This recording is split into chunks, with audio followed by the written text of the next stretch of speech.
Hi boys and girls, I am here for a read aloud today, and some of you may have heard of this story called "'Twas the Night Before Christmas," but today I'm going to read the story that's called "'Twas the Night Before Thanksgiving."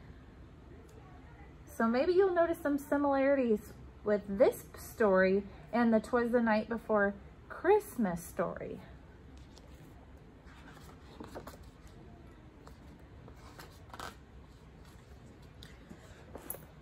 "'Twas the night before Thanksgiving, and all through the trees the fall leaves were spinning aloft in the breeze.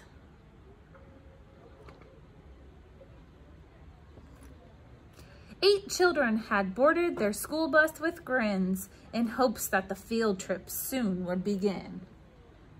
So they're getting on a bus to go on a field trip. Some of you may have remembered your field trip. I think you guys went maybe to the zoo, some of you last year, maybe not. They sang as they rode through autumn terrains while visions of drumsticks danced in their brains. You know what kind of drumsticks they're talking about? Turkey legs. Over rivers, through woods, with winding and weaves, their school bus sailed on through the new fallen leaves. When out of the road there rose such a clatter, they threw down their windows to see what was the matter.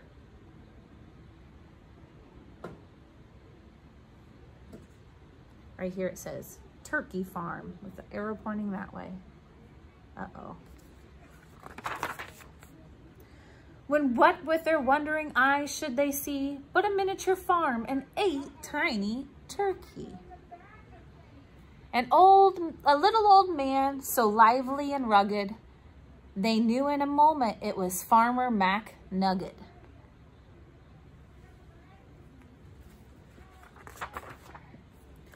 He was dressed all in denim from his head to his toe, with a pinch of polyester and a dash of Velcro. And then, in a twinkling, they heard in the straw the prancing and pawing of each little claw. So in the story of "'Twas the Night Before Christmas," we have the reindeer, but in "'Twas the Night Before Thanksgiving," we have turkeys. More rapid than chickens, his cockerels they came. He whistled and shouted and called them by name.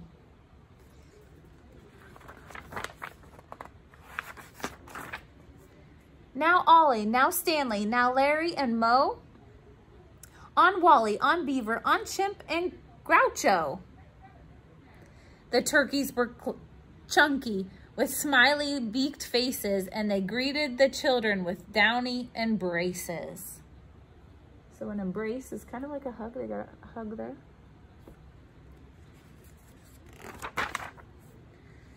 So out through the barnyard they ran and they flew, and they gobbled and giggled as friends sometimes do.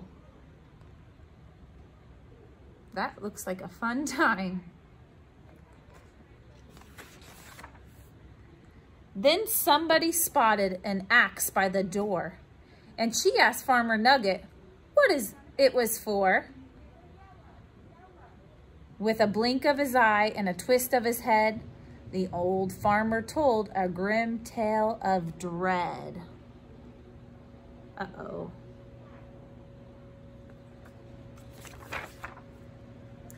"Tonight," said Mac Nugget, "these feathery beasts will be chopped up and roasted for Thanksgiving feast." The children stood still as tears filled their eyes. Then they clamored aloud in a chorus of cries. So why were they sad?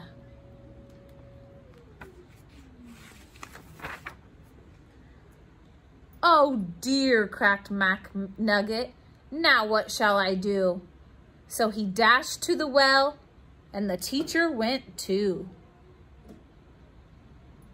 And they fetched some water fresh from the ground in hopes that a swig might calm everyone down. So a swig is just like another word for a drink.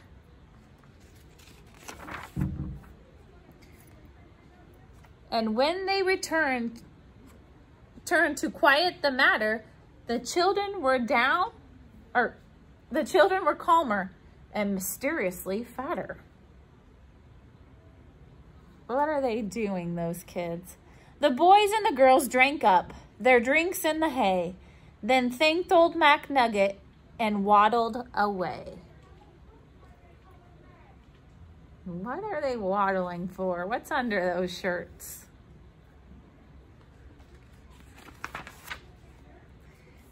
They limped to the school bus, all huffing and puffing. It's not easy to walk with hot turkey stuffing. And then, as the school bus drove off in the night, Mac Nugget looked around. Not a turkey in sight. So now, the turkeys are missing. Where do you think they went to?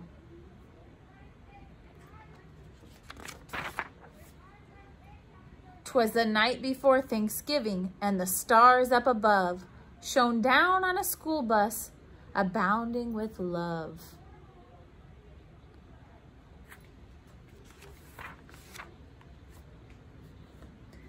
The very next evening, 8 families were blessed with 8 fluffy Thanksgiving turkeys as guests.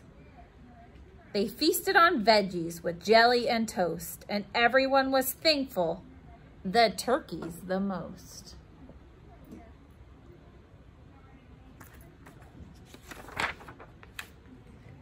So each one gave thanks for love and for living, and they all had a wonderful, happy Thanksgiving.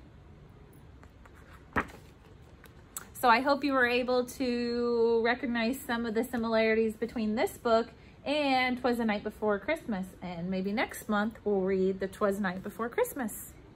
Bye.